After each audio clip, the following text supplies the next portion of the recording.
Welcome back to the Ethan Live podcast. Today is Friday, September the 5th. Correct. Today is also International Day of Charity, Oh, National Cheese Pizza Day. You all like cheese pizza? yes. Love it. Yeah. Uh, So far, we're good. National Bring Your Manners to Work Day. We could all use a little bit of that. National Yeah. Be Late for Something today. No. And National Lazy Moms Day today. Oh, So, we are excited to get back into our Hero Dog series of our podcast. Hero Dog voting is open right now between now and September 15th. You still have a chance to vote. Go to AmericanHumane.org. You can vote once a day, once in each category. Please don't miss out. You don't want to miss your votes. Today, we are so happy to be joined. There's Quentin right there.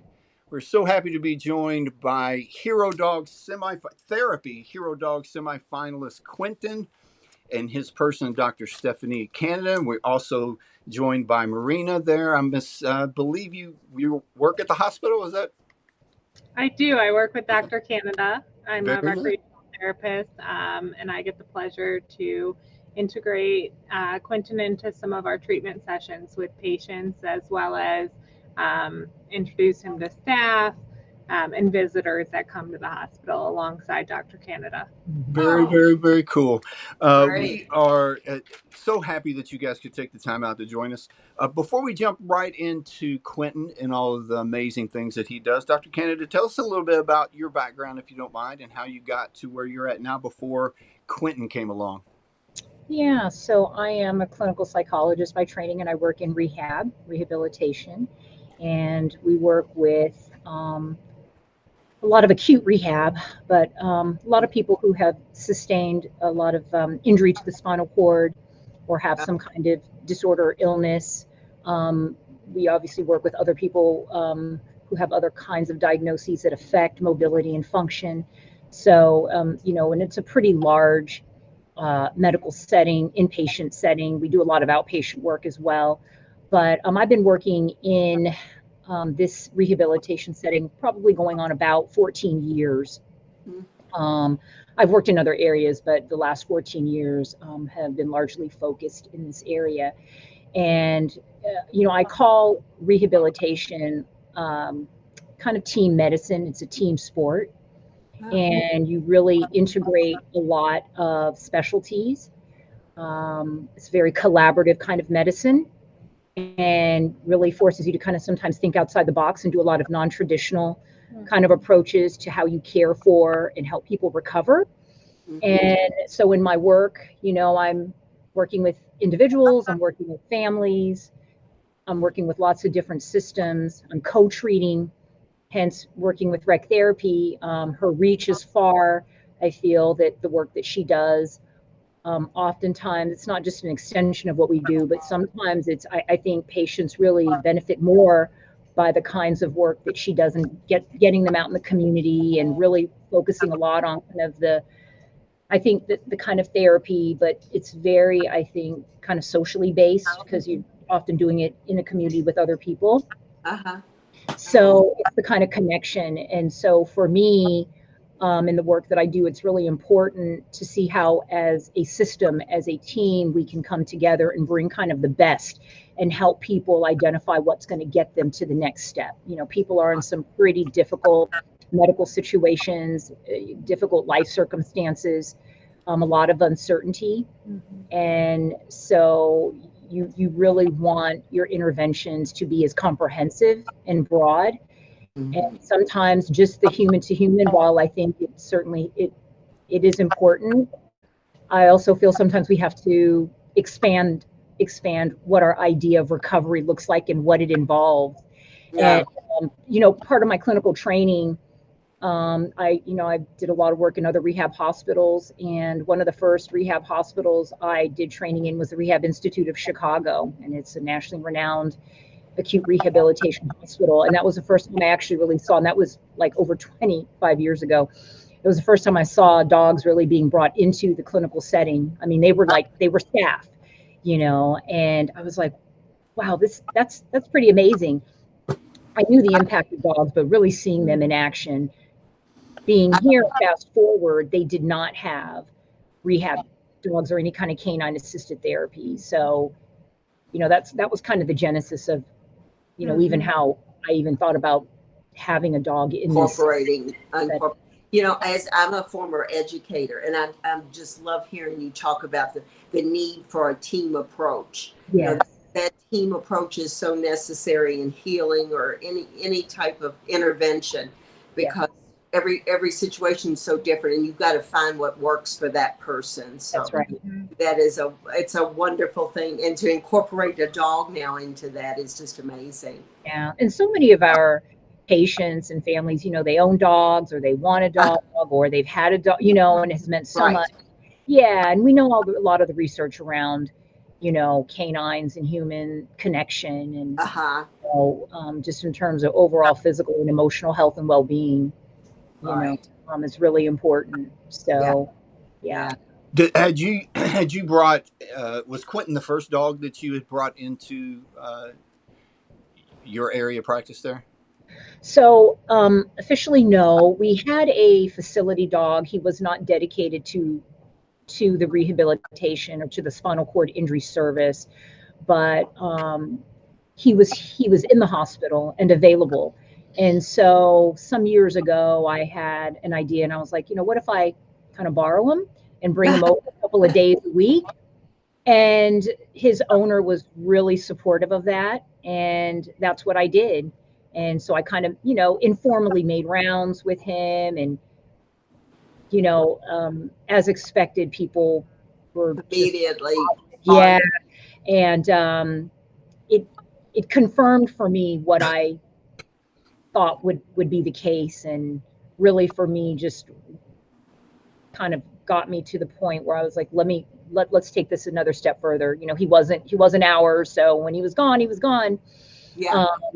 But it really made me think that we need a canine. We need a dog here that's dedicated to our team, our family here, our patients and families here. Dogs just have a way of kind of changing the mood a little bit, and putting people mostly at ease, unless you're really afraid of dogs, but it kind of put people at ease and puts people mostly in a good mood. And I imagine it is probably just as much therapy for the staff as it is some of the patients. Oh, 100%. I think a big part of it, even those that love Quentin and love dogs, but also those staff members that, have a little bit of a fear and a nervousness around canines, have really come out of their shell and seen how the staff, absolutely love how watching the patients interact with Quentin, and just having that aspect, but knowing that we go through some hard days, and we carry a lot of stuff on our shoulders some days, and knowing that, hey, can I pet Quentin for 5 minutes? Absolutely. And sometimes, you lean on each other, and just like you said, a staff dynamic and a team dynamic is really important, and to know and to be there for each other is important. And Quentin brings such a dynamic, whether it be in an IDT team for our interdisciplinary team, or one-on-one, or in a hallway, or watching, other staff will watch patients and just be like, oh, you're going out there, so it's really good. Yeah, I think the response has actually, it's probably exceeded what I thought. People come by my office, hey, can I get 5 minutes with them? They want to sometimes just take a walk. I know something's going, they just kind of want to do a little walk. Sometimes as I'm walking him to somewhere, they stop and, oh, can I just get a little Quentin time, a little cute time? And they're like, oh, we love this. And so they, for them, it's their connection. It's their kind of break, if you will, a quick recharge. It just does something. I had a patient tell me, they had him for just maybe a couple of minutes, and they said, you don't know, I felt my blood pressure go down. And I said, exactly. Yeah. Yeah. And so sometimes it's like the happy accidents, you know, he's there and people gravitate to him. And, you know, sometimes if I come in on a day without him, they're like, where's Quentin? Yeah. Oh, I'm sorry. Good morning. But where's Quentin at? You know, Nice to see you, doctor, but yeah, where's he at today? Yeah. I'm like, oh, and I know, you know, it's like, I know it's not personal, but they really, they love him. You know, his pictures are up in the hallway. Um, you know, people ask about him. They, you know, they just really love on him. Yeah. And I also think it's really important that Quentin has been through many like aspects, whether it be like new injuries and the anger, the acceptance phase, the long-term care patients that, you know, this facility is their home facility for a longer duration, if not, you know, the rest of their life here. And he's been at hospice, final salutes, and he is able to bring that care to patients that he sees independently for therapies. And like the patients that are like, oh, Quentin's going to be in my therapy. What are we doing today? I'm like, oh, you know, we're going to work on brushing him or going to the bathroom and all these things that when you're adapting to being in a chair, it can be hard and frustrating to learn. I've always had a dog all my life. I'll be okay. I'll know what to do. And we're like, yeah, but you also want the best for the dog. Yeah. And they want that as much as we do. So making sure that they are as ready upon discharge, if that is the appropriate aspect for them, to make sure that they're ready and their dog can thrive just as much as they are at quality of life. So, yeah. I mean, we have patients who haven't been out of bed in months. And, you know, isolation, loneliness, and lots of other things can mount. And so to have, you know, our fur friend, our baby, you know, but come in and give hugs or just be a presence there really means a lot for the impact a dog can make is just incredible, isn't it? Just you know, that special kind of therapy that a dog can give. Yes. And very, very cool how you know, a dog can come in the room and can read the room in a lot of ways so much better than people, and can kind of get the sense from someone what that person needs from them. Maybe they need him to come over and nudge his head against them, or maybe he needs to keep a distance. But it's just so cool how dogs can understand that kind of language. Yeah, they can sense that, can't they? Yeah. Yeah, I call him like he has.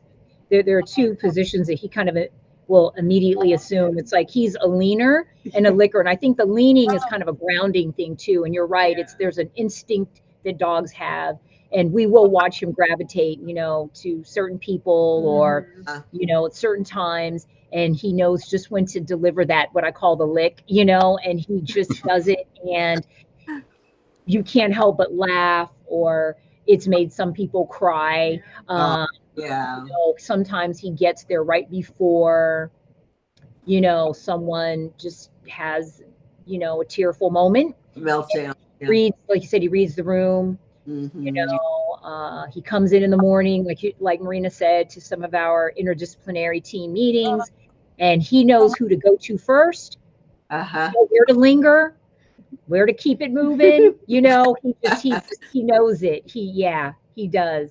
And people really look forward to it. You know, he really shifts the energy in the room. He really does. Especially some of those meetings can have, you know, long 10 to 20 staff members. So for a patient to come in and to be nervous, and he might know one of us in the discipline, but not the other in that specific discipline, can be nerve-wracking. And for them to see Quentin, they're like, oh, it's Quentin's here. Yes. They forget the rest of everything else. They are just happy to be there. They're willing to like work through. We talk about their goals and stuff like that. But that's also a time that, you know, not just those teams, but we provide a lot of good education. A lot of people in the hallways will be like, oh, he's such a beautiful dog, and they keep it moving because they're used to having service animals here, and you know, people are very respectful of that, and we are very grateful for that. And we you know, this is Quentin, he's a therapy dog, would you like to say hello? am I allowed to? And that kind of bridges that gap of, yeah, so the goal of a therapy dog here in the facility and what Quentin's job is as follows. It's different from a service dog and an emotional support animal by these things. So it provides really good education. And you can tell the people that are in the hospital for appointments more often, and not because they know, oh, how's Quentin doing today? Like, can I say hello? And letting them know, like, to, hey, can I say hello, and provide that education and that thing. So in the community, they know what to look for and how to appropriately talk to community members. And, you know, if they're service animals and they're working, how they need to be hands-on with their handler by themselves, and how we need to not distract. So it provides really good education and a lot of fun for staff, employees, and patients. Yeah. Very cool. Excuse me. When you decided you were going to get Quentin, were you specifically looking for a therapy dog that you could bring to the hospital, to the practice? Oh yes, absolutely. You know, I was very specific, and you know, kind of going back, I had wanted, even before I got Quentin, I had actually some years prior had explored the possibility of having a dog here. And you know, sometimes, you know, timing is everything, right? Timing and opportunity is everything. But I was always very specific. Like, I wanted to have a dog that would come with me to work, that would be present, dedicated to this service. You know, and we're a large one, you know, but also see him not just on the unit, but in our clinics, in the community. Like, I really wanted him to wear those hats, and I knew there was a way to kind of consolidate his role. But yeah, I really was looking for him to be here, like, present, you know, hands-on. Like, that's what I was really wanting. So how did Quentin come into your life? How did you find Quentin? Yeah, so I think, it's like, I think he found us, but it was like that's even better. Yeah, it is. I feel like how he came to us. So we had another staff member here who had been with Dogs Inc. And so I, asked some questions. They had, I think, given me good guidance in terms of, what I really needed to do, just the logistics, who I needed to, getting the approvals and all of that stuff. And then once I had the hospital behind me, going to Dogs Inc., and they explained the process, and they said it was like, up to a 2-year wait. And I was like, okay, I was prepared for that. And, kind of went through all of the interviews. They had brought a couple of dogs here that were in training. They were able to evaluate, and they were very thorough, as you know. And, they ask you about your preferences. And so I gave them, do you want this or that size, and male, female, and so I was checking the boxes. And I said, none of these are deal breakers. I just said, whatever I get, whenever that my number comes up, I'm all in. So they had let me know maybe a few months after I'd gotten a call saying, you've been approved. And I was like, okay, well, I guess I'm in for the long haul. Well, 6 months after, I got a call from one of his primary trainers, and she's like, I think we found the dog. And I was like, really? I mean, I actually was shocked, because I was prepared not to see a dog until like the following year. And and she said, is that a problem? And I said, absolutely not. I mean, I couldn't be more ready. And so over the next few weeks, there were a few phone calls, and then she gave me the date. It was like Labor Day, and said, we'll basically be coming to the house. And she would not give me any more information than that. And that day, I mean, it's almost like, I liken it to, like if you adopt a child and the first time you go, when you see that, like, it's an immediate, like, she wouldn't even let me come past the door. She like brought him outside the car. And I just got a chance, and I saw him kind of come up, and I just boohooed. Oh. I boohooed. And, she said, this is Quentin. And I was really in love. Like, I just knew that this was the dog.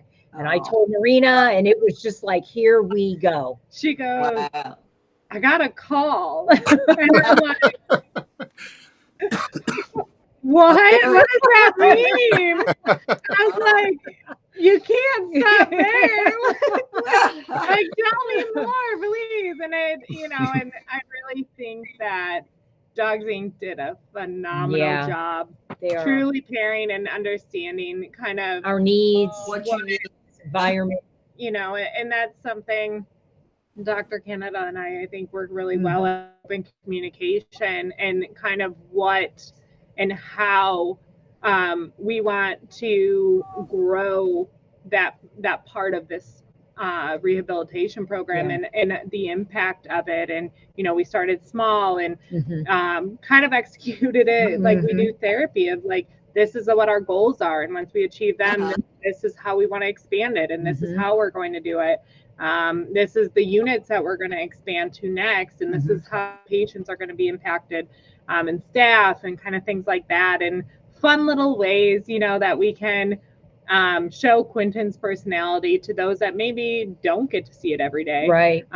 Posting little pictures and things.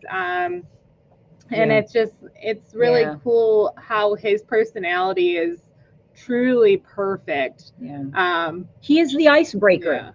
Yeah. Like I said, at a time when people are really reticent, or it can be very high stress. And he thaws people out sometimes, and allows them to warm and to settle in, and to I feel just be in a better place for work with the larger team. Well, I'm sure you all saw an impact right away as soon as he came to the program. Yeah. Some people didn't even know, like, animal assisted therapy really was a thing. They were like, oh my God, this is so wonderful. We can wow, we didn't realize like how many things he could do. Yes, he is trained. He is a trained, and so it's not like he's just running circles. Through the halls. He knows when to play. He's a gentle giant. He is. He's 80 pounds, but he is just pure love and like a big baby. He's a gentle giant. Right. What's he like at you talk about him being sort of a big playful, kind of a big baby. What's he like at home when he's not working? Oh, when I take the vest off, he does know when it's time to relax. I take that vest off, and he's still obedient, but when I'm like, break, he is. And I have another dog at home, and it's a 25-pound dog. So they are just, and I sometimes think in their minds, they trade places, the trading that movie, and I think the small one thinks he's a big one, and he thinks he's a small, and they are just hamming it up. I mean, they play together. He goes into the smaller dogs, bedding, and he just loves that. I'm like, you've got this whole area, but he just is just a lot of love and gets along well with so many of the other dogs, like in the neighborhood, and he is just all around. He's a special boy. Yes, he really is. Yeah. And I always say he has the human eyes. He has eyes that really pierce, and everybody says that. He just looks at you and looks away, and you just melt. Yeah. You so really do. You said that. That keeps coming up with a lot of the people that we've talked to. That these dogs are special, but there's something in their eyes that it is. Yes. Yeah. Exactly. He just is. His energy. He just knows. Yeah. Oh. Looks like he really likes the water. Does he like hanging out on the boat? He does. I have a pool, and he does like to be around it. Now, he's not the dog that's going to necessarily jump in just like that, but he does like water. And actually, Marina and I are trying to get to the body of water that we need in St. Pete to let them frolic, because you have a lab too. Yeah, Quentin we had a sleepover play when Dr. Canada was out of town. And I have a 100-pound lab, and my dad has a leader dog for the blind, prior breeder.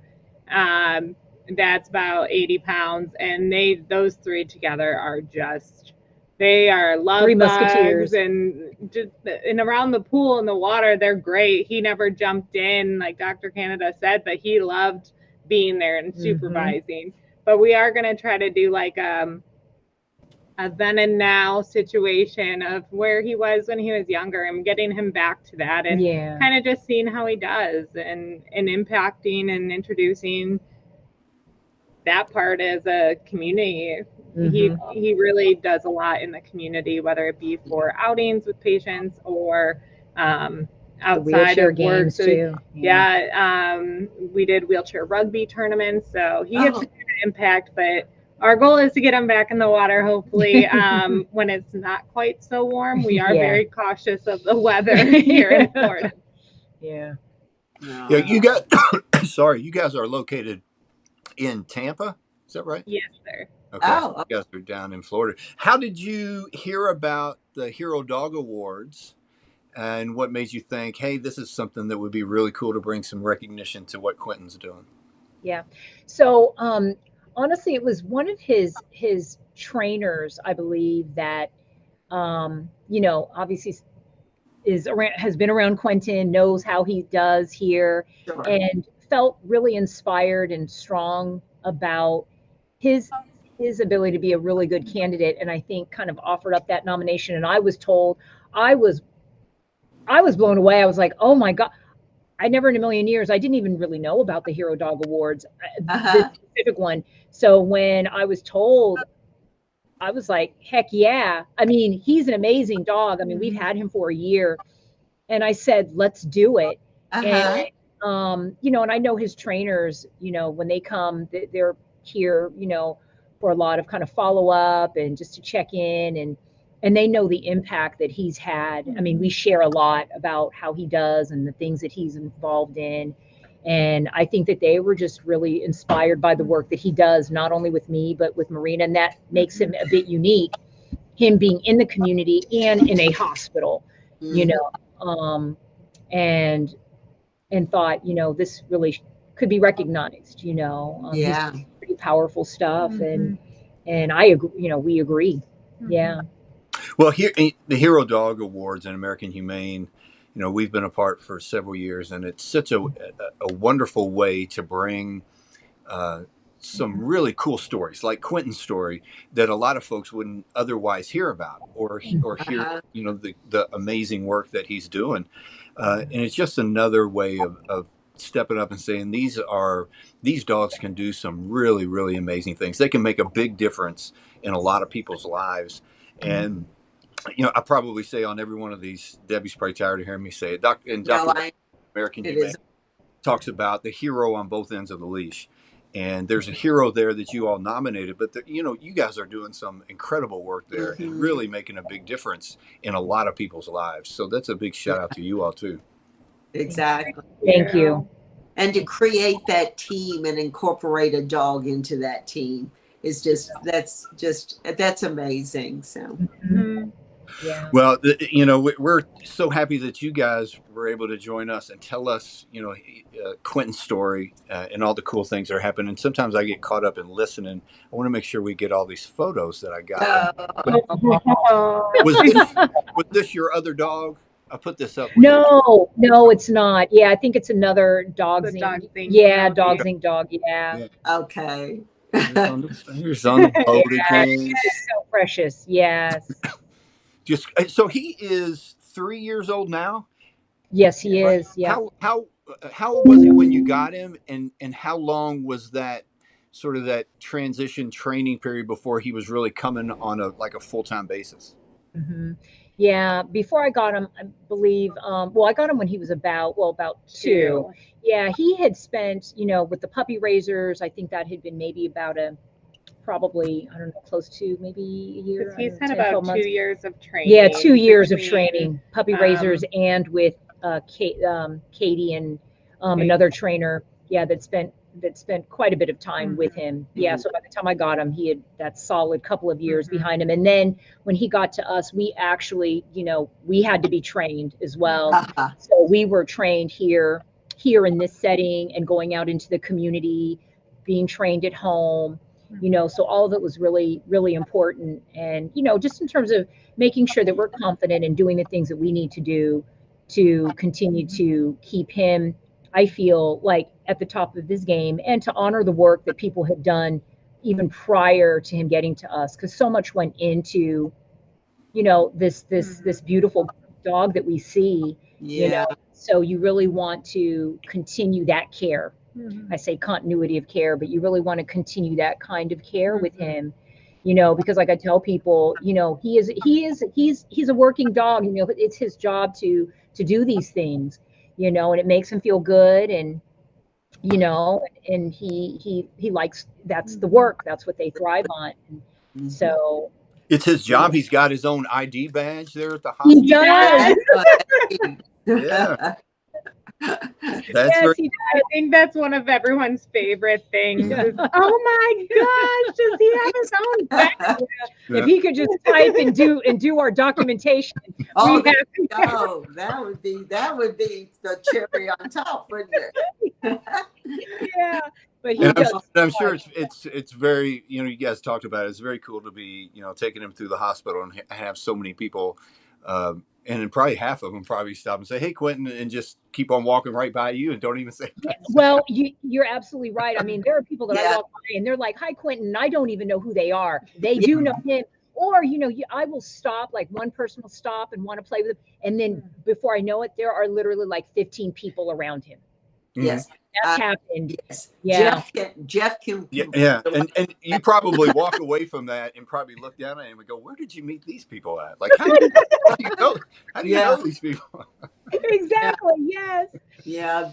Oh my gosh, he just loves it, because he has this thing where he gets on his back, right? He gets on his back, and it's the energy, I believe, that he picks up, and he gets very comfortable, and he'll get on his back and just kind of do this, and he just like looks at you, and it's just, you just can't help yourself. He is just, especially when staff are just talking, following up on a patient or meeting in the hallways trying to get something done along the way, and he's like, "Okay, we're here for the long haul. We're doing this." Like, he's like, "I'll take a nap."